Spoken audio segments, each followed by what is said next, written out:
Hello, and welcome back to my sermons.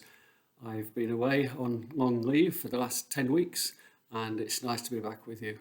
So let's go straight into it and look at the sermon for this coming Sunday, which is the 7th of September 2025.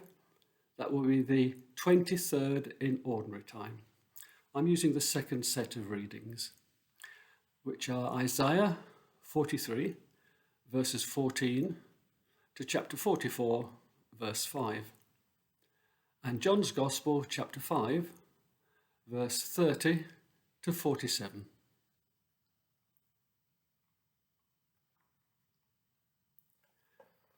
It's not often that rumours of war are taken as good news. It's not often that chaos in the streets is something to be looked forward to. But this is the case for the exiles in Babylon. For it is through the coming war between Babylon and Persia that the exiles will gain their freedom. Yet, am I right in suggesting that war is rarely seen as a positive option? After all, we have had plenty of wars over the centuries in which at least one of the parties has believed it would be to their advantage. It did not always necessarily turn out the way the aggressor intended, of course. As we know, attacking Poland did not give Hitler his 1,000-year Reich. But such frequent frustration of original hopes has not put others off down the centuries, chancing their arm in warfare and revolution. Orson Welles made a very famous observation about war. In The Third Man, character Harry Lines says, "In Italy, for 30 years under the Borgias, they had warfare, terror, murder, and bloodshed. But they produced Michelangelo, Leonardo da Vinci, and the Renaissance. In Switzerland, they had brotherly love. They had 500 years of democracy and peace. And what did that produce? The cuckoo clock." It's a brutal assessment of human affairs, but you can see the point. So often, peace is not peace in the truest sense of the word, but rather a mere cessation of hostilities in the never-ending human struggle for freedom, security, and power. At best, peace is the name we give to periods of stagnation and drift. We called it the Phony War, when German troops faced British and French troops without engaging in battle between September 1939 and May 1940. Perhaps we should coin the phrase phony peace for all the times when countries live in apparent peace and stability, but in truth are just catching their breath for the next round. During the phony peace, society settles down for a period. Those in charge when the struggling halts for a while remain in charge and set about consolidating their place. Be that feudal overlords, imperial powers, communist apparatchiks, or the ruling elite. Things then quieten down until the injustices become so unbearable for some group or other that the struggle reignites, and we are off again on the perpetual merry-go-round of human violence and chaos. What Orson Welles was pointing out is that it is out of these times of turmoil that the new thing emerges. The next temporary political settlement is born, which will endure for the next period of phony peace. Out of the chaos of their escape from Egypt and the failed attempt of the Egyptian army to prevent the Israelites from crossing the Red Sea, Israel gained her freedom. but it came at the cost of those who had died in the plagues of Egypt and the loss of Pharaoh's battle chariots.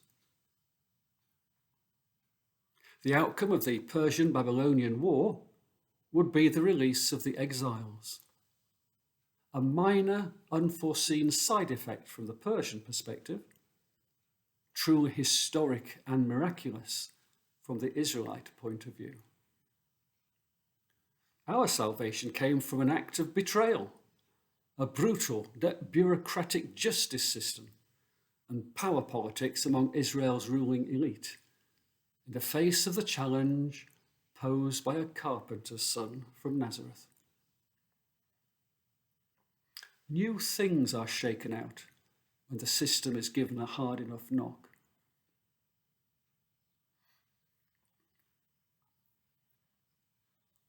I have just returned from 10 weeks in Europe. Knowing that I would be away for this period, I started planning for both my visit and my return earlier in the year. So I actually wrote much of this sermon on the 2nd of April 2025, so that I would have something ready for my first Sunday back. It was an interesting exercise, trying to imagine the world 5 months into the future. That would not have been such a challenge for most years of my life, but 2nd of April 2025 was President Trump's Liberation Day, when all the tariffs were to be announced. Putin was dragging his feet over the peace deal, attempting to wring out what advantage he could before the fighting stopped. Xi Jinping was sending his navy around Taiwan, practicing for a blockade, and Iran was threatening to strike the Americans on the Chagos Islands, which Starmer was about to give away to one of China's allies. When writing this sermon, I had no idea which of those scenarios would lead to anything of significance 5 months on. Standing here today, 5 months later, we can all see some of those outcomes for ourselves. Guessing the future is a fool's errand. Some you win, many you lose. However, I am prepared to play the prophet in more general terms. I believe that we have entered a fin de siècle period of history. I do sincerely believe that we are facing a historic period of change, which will involve political and economic upheavals, and unless we proceed carefully, possibly with major military conflict. We have been lulled to sleep since World War II. We have assumed political stability in the West and the hegemony of a largely benevolent democratic USA would continue forever. We have assumed that the whole world would come to see the benefits of democratic freedoms and the prosperity a Western way of life would bring. We have naively believed that despite all we know of human history, we had come to a time when the boundaries drawn on maps would never again change through force of arms. That war on European soil was a thing of the past. That globalization would spread the benefits of freedom and prosperity. That borders would cease to mean anything. That the divisions caused by religion would simply go away. Religion was not supposed to still be playing any major role in geopolitics in the 21st century. Capitalist prosperity should have put an end to all that contentious religious stuff by now. Rather than seeing God as our judge, we put God in the dock and found him guilty. Only we were wrong. We forgot about the ones excluded from the rich man's table. We forgot about all those swathes of humanity across the globe that had little freedom and even less prosperity. We forgot about human nature and the greed that captures the human heart and the megalomania that infects the human brain.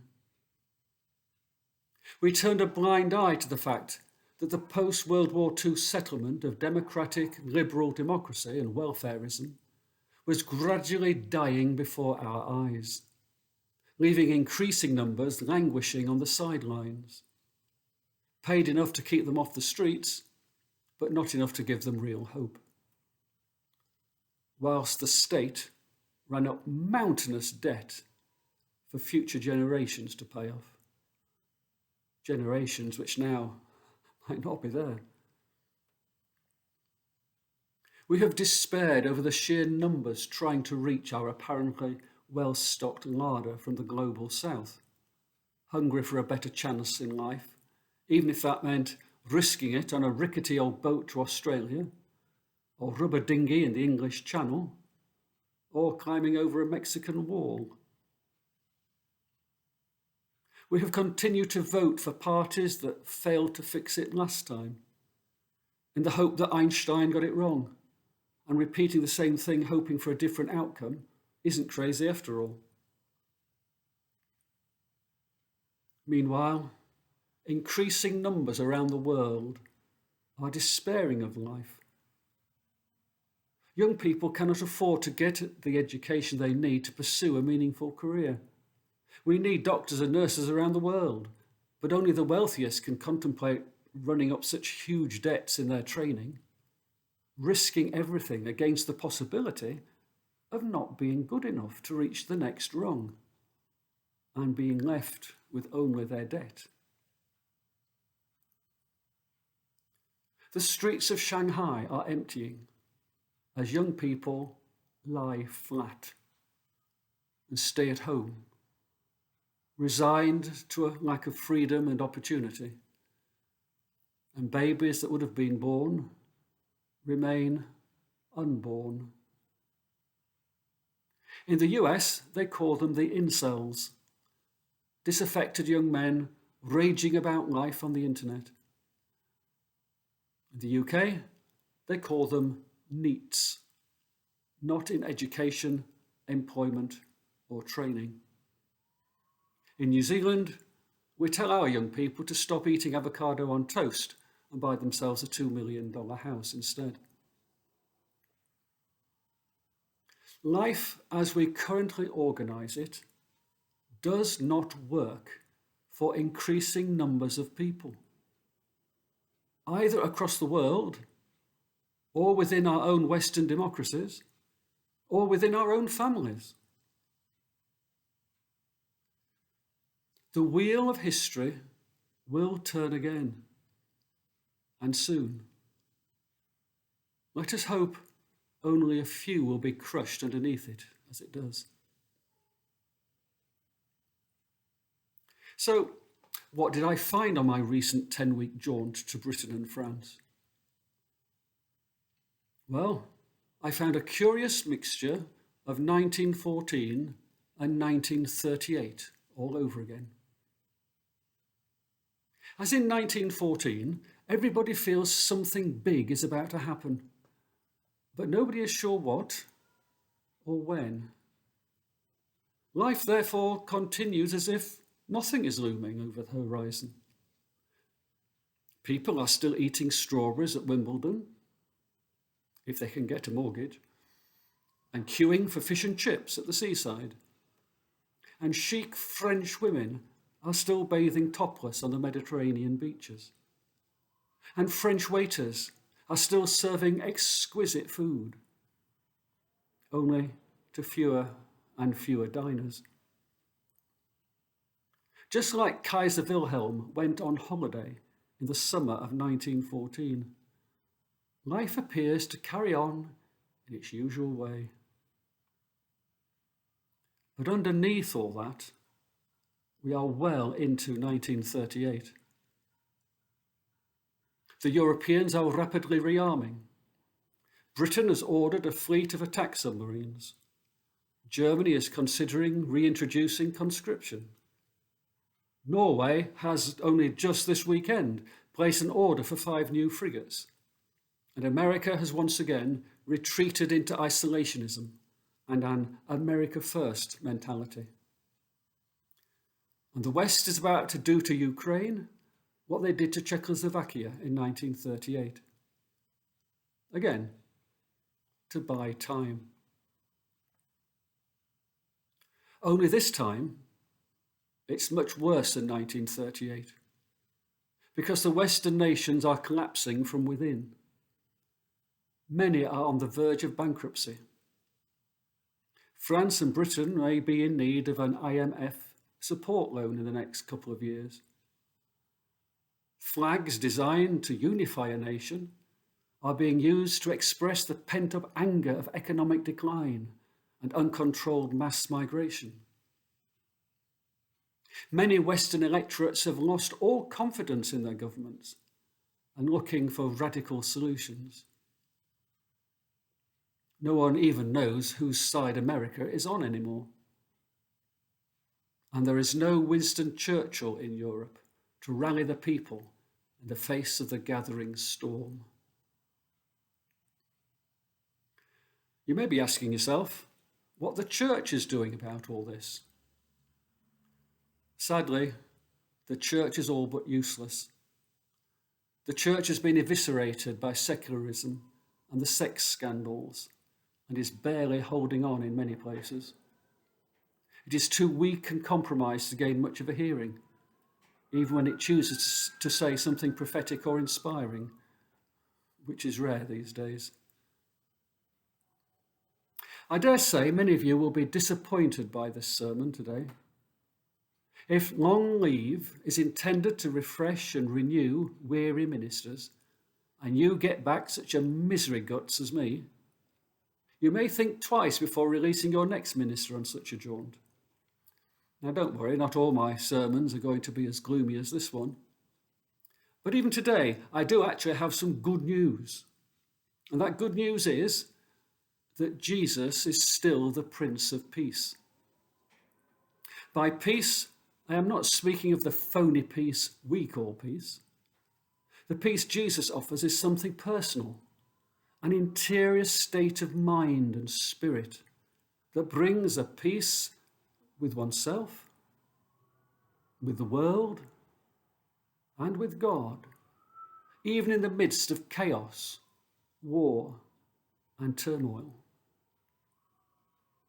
I am tempted to call the peace which Jesus offers mystical, because it is not something that can be negotiated by diplomats, or won on any battlefield, or learnt from any book, or delivered by any manifesto, or necessarily found in the church.